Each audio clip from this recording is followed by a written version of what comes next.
Assalamualaikum. Waalaikumsalam warahmatullahi wabarakatuh. Oke. Ya, silakan kepada ketua kelas untuk berdoa terlebih dahulu. Doa. Bismillahirrahmanirrahim. Rabbi shrah li sadri wa yassir li amri wahlul 'uqdatam min lisani yafqahu qawli. Rabbi zidni ilma warzuqni fahma. Amin. Oke. Bagaimana kondisi Ananda sekarang? Apakah baik atau gimana? Baik, Pak. Apakah hadir semuanya? Oh iya, silakan. Mau izin keluar ya? Oke, silakan. Oke, baik.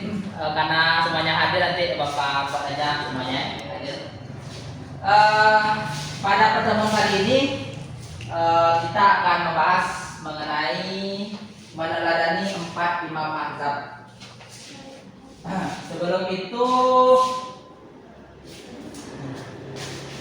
kita masuk ke tujuan pembelajaran terlebih dahulu, yang pertama itu memahami pengertian mazhab, menjelaskan latar belakang munculnya mazhab, mengenal 4 imam mazhab, dan juga menunjukkan sikap toleransi terhadap perbedaan.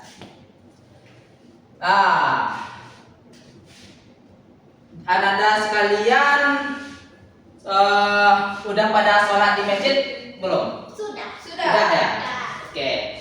Waktu sholat di masjid itu apakah Ananda pernah ngeliat nggak kayak di sampingnya itu berbeda cara sholatnya, atau bukan berbeda cara sholat sih, berbeda letak tangannya ataupun yang lainnya?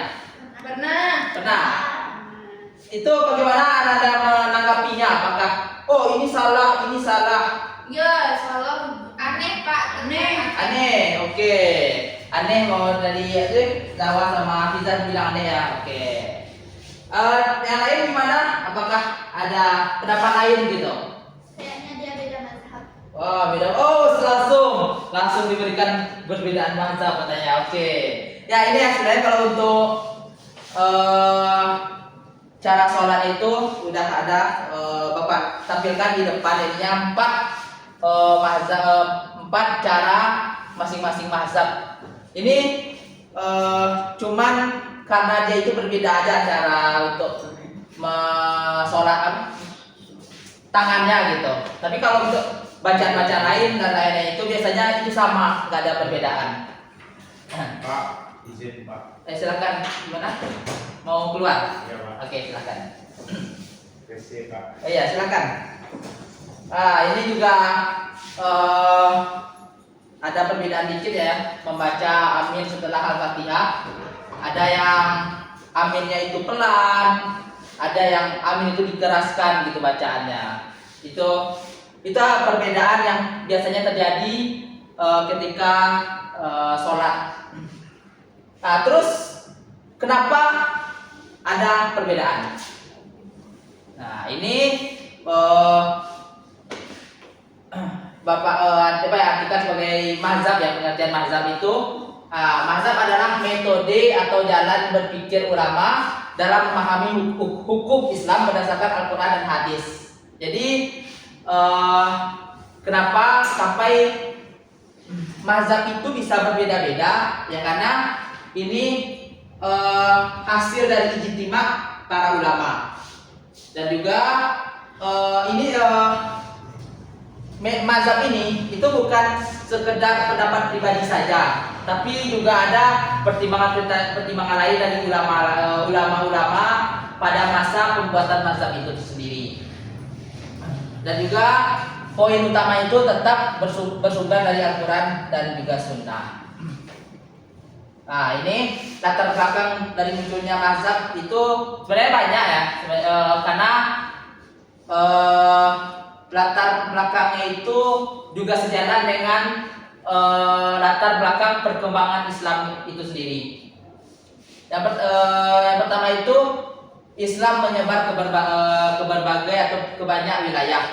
Jadi penyebab mazhab itu muncul karena setelah Islam atau setelah kekhalifahan itu menyebarkan Islam ke berbagai wilayah, ada ke Iran, ke Irak, terus juga Persia. ya ke Persia gitu kan, ke Mesir juga. Nah dari sana pasti apa namanya itu? Islam itu berkembang. Oh iya, ya, Islam itu berkembang ya, Islam itu berkembang, terus juga dari budayanya gitu, dari budayanya itu kan berbeda-beda. Jadi itu menyebabkan Islam itu menjadi lebih banyak permasalahan baru. Lanjut ke yang kedua, ini munculnya persoalan baru. Seperti yang Bapak bilang tadi, bahwasanya berkembangnya wilayah membuat banyak persoalan baru. Misalnya kayak di Persia itu mereka nggak bisa bahasa Arab.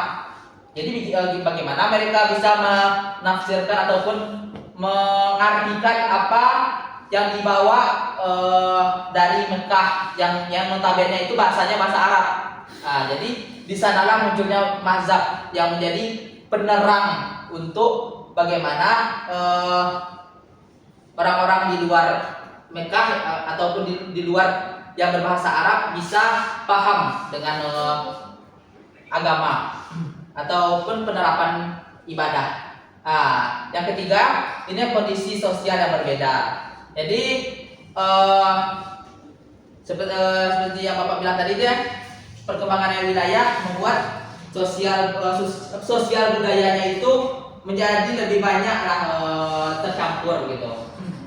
Yang keempat, ulama melakukan ijtihad.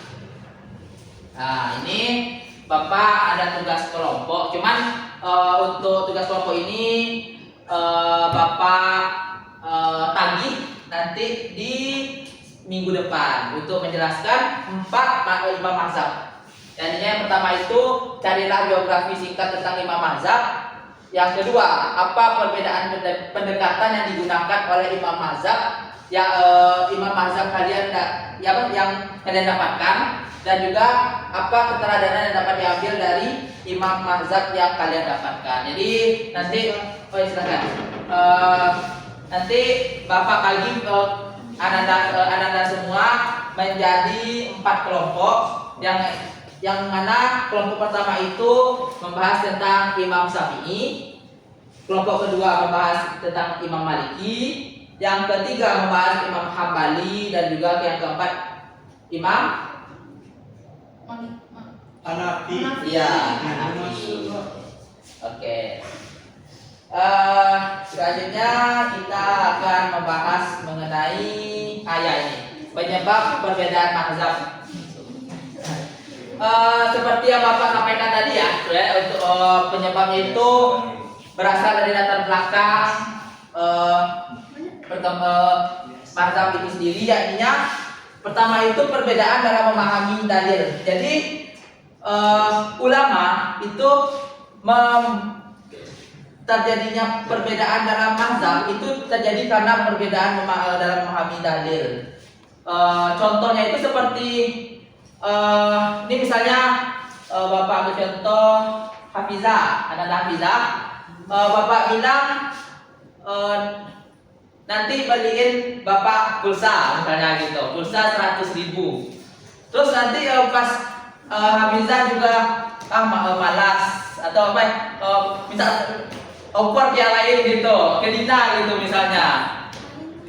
Bisa jadi nanti waktu Hafizah bilang ke Dina itu ada perbedaan dalam mengartikan mungkin Bapak itu minta 100 pulsa gitu, padahal di awal itu paket misalnya 100.000 paket, ternyata dalam penafsirannya itu malah pulsa gitu. Bisa jadi terdapat miss, tapi tetap totalnya itu tetap sama gitu. Jadi bisa dibilang gitulah ya untuk dalam perbedaan memahami dalil ini. Oke, yang kedua itu perbedaan kondisi sosial. Seperti yang Bapak bilang tadi ya, untuk